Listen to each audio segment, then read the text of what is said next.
అయోధ్య నుంచి ఆహ్వానం వచ్చిందా మీకు? అదేనండి, రామచంద్రుని అయోధ్య అక్షతలు అందుకున్నారా?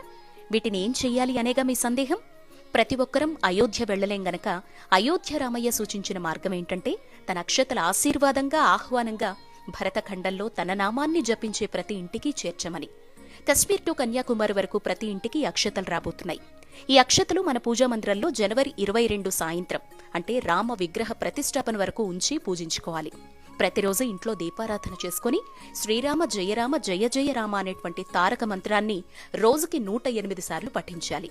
జనవరి 22న విగ్రహ ప్రతిష్టాపన అనంతరం ఇంట్లో అంతా తలపై చల్లుకొని ఇంకా మిగిలితే రామ ప్రసాదంగా భద్రపరుచుకోవచ్చు.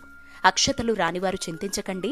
కొన్ని సాంకేతిక ఇబ్బందుల వల్ల ప్రభుత్వ సేవకుల నుంచి మాత్రమే మన వరకు రాకపోయుండొచ్చు.